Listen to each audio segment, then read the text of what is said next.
បាទសូមអនុញ្ញាតគោរពជំរាបសួរពុកម៉ែបងប្អូនទាំងអស់គ្នាថ្ងៃនេះខ្ញុំចង់មកបង្ហាញពីសកម្មភាពនៃបុណ្យចូលឆ្នាំថ្មីប្រពៃណីជាតិខ្មែររបស់យើងដែលប្រារព្ធរយៈពេល3ថ្ងៃចាប់ពីថ្ងៃ14 15 16ខែមេសាឆ្នាំ2026បាទអញ្ចឹងតាមដានទាំងអស់គ្នាបាទសូមអរគុណ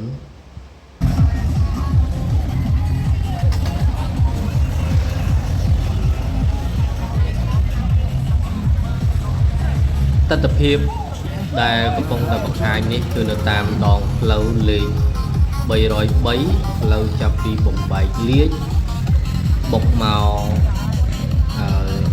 វត្តកៅសវណ្ណគឺមានបងប្អូនជាបរិវត្តយើងកកកមែនតែនលេងនៅតាមដងផ្លូវនេះ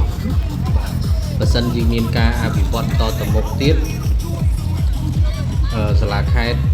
គួរតែដាំដើមឈើនៅសងខាងផ្លូវដើម្បីធ្វើជាបលុកនៅក្នុងខេត្តផងដែរគ្រប់បើថាគ្រប់ផ្លូវតែម្ដងគ្រប់ផ្លូវតែម្ដងបើសិនជាអាចបាទ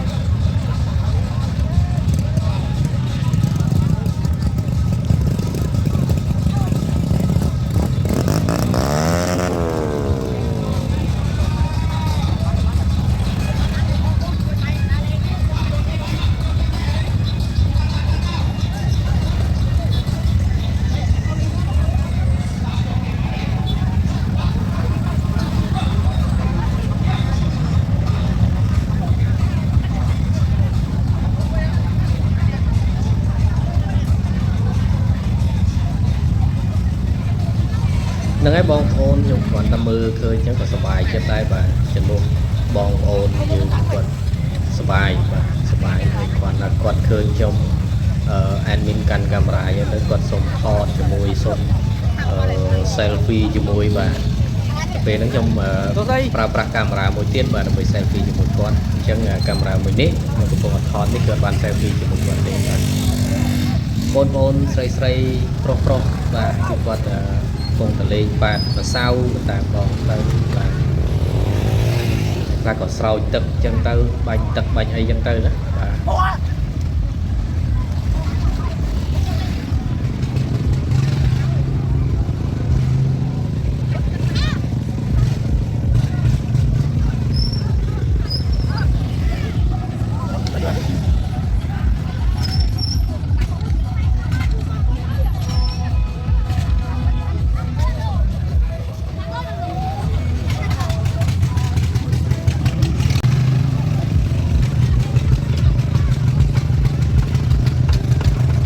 ហើយបងប្អូនមួយចំនួនក៏គាត់ប្រើប្រាស់មធ្យោបាយដូចជាម៉ូតូបងប្អូនខ្លះក៏គាត់ធ្វើដំណើរដោយថ្មើរជើងហើយបងប្អូនខ្លះក៏គាត់មានគោយន្តមួយក្រុមនេះទៅក្រុមគ្នាគាត់ចិត្តទៅមកលេងអញ្ចឹងណាបាទហើយបងប្អូនខ្លះគាត់ក៏មានរថយន្តអញ្ចឹងទៅគាត់ដឹកជិះរថយន្តមកលេងមកអីអញ្ចឹងទៅបាទដូចជាស្អែកនេះគឺ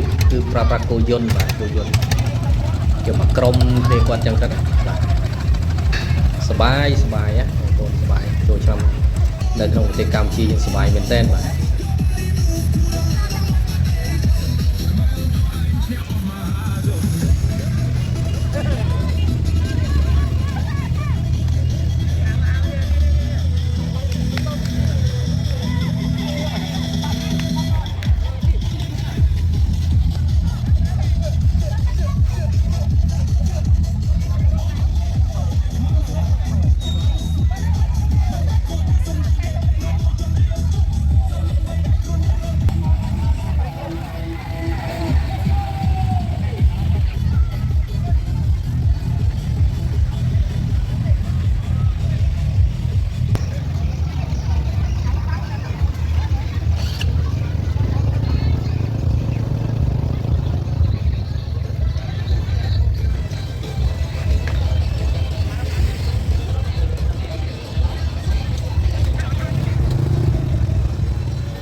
năng ấy có xong một chia sẻពី fan ទាំងអស់គ្នាដែរតែពេលដែលបានឃើញវីដេអូរបស់ខ្លួនតាមរយៈការ live របស់ខ្ញុំតាមរយៈការថតរបស់ខ្ញុំនឹងសូមមេត្តាខន្តីបិទតោផងបាទតាមពិតអត់មានចេតនាក្នុងការបង្ហាញទេគ្រាន់ថា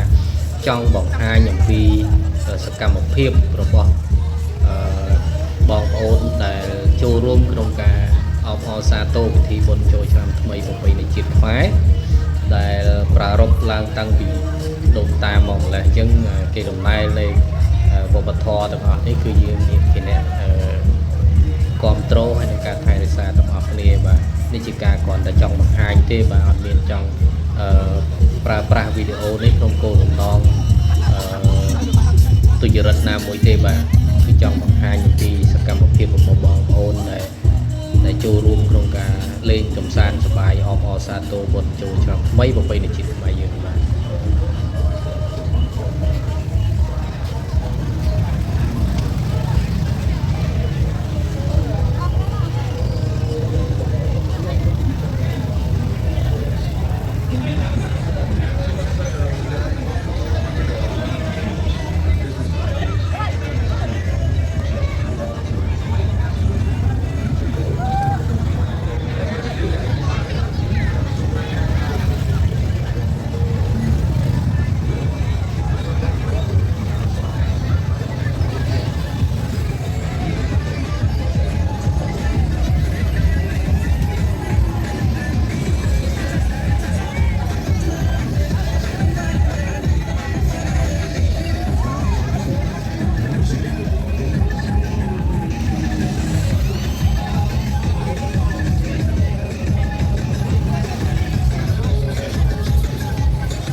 ហ្នឹងហើយអរគុណបងអូនដែលបាន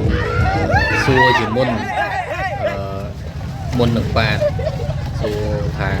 ខ្ញុំអាចប៉ាតបានប៉ាតបានគូអូខេអរគុណហ្នឹងអត់បញ្ហាទេបាទអូខេតែដោយសារតែពូ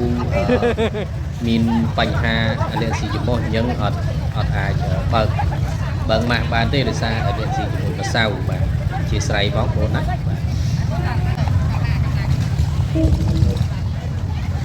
ហើយចំពោះវីដេអូនេះ fan ទាំងឡាយទាំងអស់គ្នាដែលបានមើលឃើញវីដេអូនេះសូម fan ជួយគាំទ្រឬក៏ចុច like ឬក៏ share ឬក៏ comment share ទុកជាព័ត៌មានរបស់បងប្អូនណាបាទ fan អស់បាទទុកគាត់មើលសម្រាប់ឱកាសពេលក្រោយទៅទៀតណា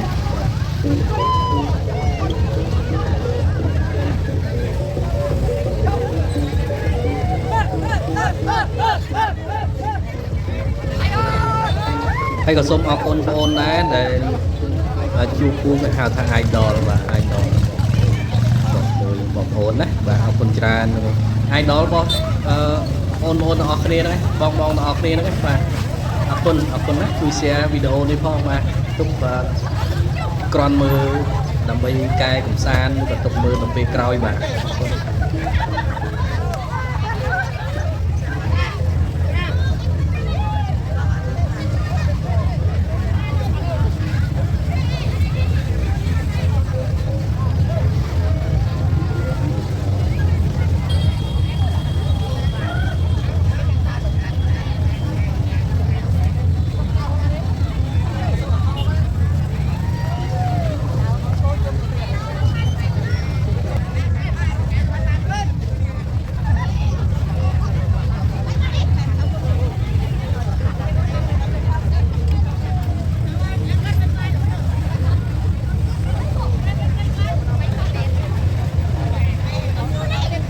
Nâng ai xông hơi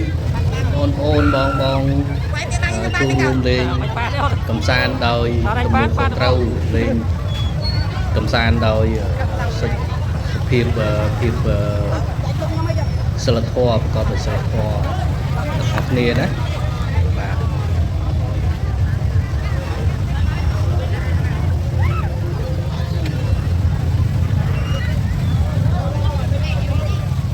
អរគុណណាស់ fan ទាំងអស់គ្នា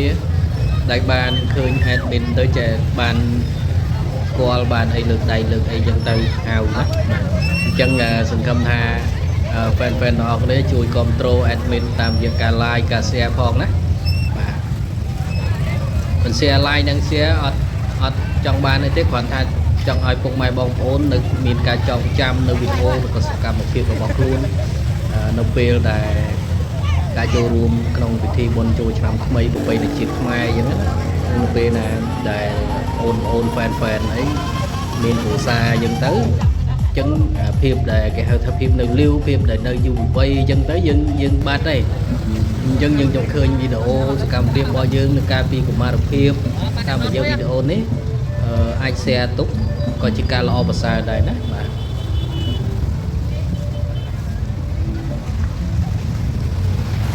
ហើយផ្លូវខាងនេះគឺជាផ្លូវដែល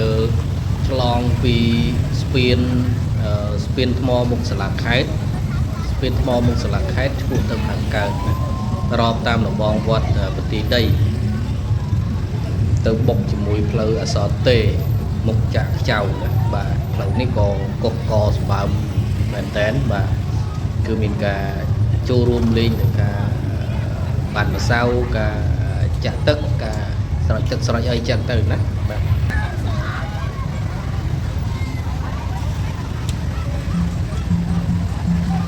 ចឹងនឹងហើយ fan ទាំងអស់គ្នាដូច admin បានប្រាប់ហើយថាមិត្តសូមចូលរួមក្នុងការគ្រប់គ្រងវប្បធម៌ប្រពៃណីរបស់យើងតាំងពីដូនតាមកណាបាទហើយសម្រាប់វីដេអូនេះសូម fan ទាំងអស់ជួយចុច like ចុច share ដើម្បីទុកមើលខ្លួនឯងជាព័ត៌មានសម្រាប់ខ្លួនឯងនៅពេលដែលយើងចង់មើលនៅថ្ងៃក្រោយបាទហើយក៏ជាឱកាសមួយដែលនៅពេលដែល fan ទាំងអស់រៀបការមានប្រពន្ធមានកូនចឹងទៅចឹងភាពដែលជាយុវវ័យយុវជននោះគឺទៅតាមនឹងហើយណាអញ្ចឹងយើងចង់បានវីដេអូដែលបង្ហាញសកម្មភាពយើងការពីកុមារភាពពេញអញ្ចឹងទៅយើងមានវីដេអូនេះសម្រាប់មើលទស្សនាខ្លួនឯងណាបាទ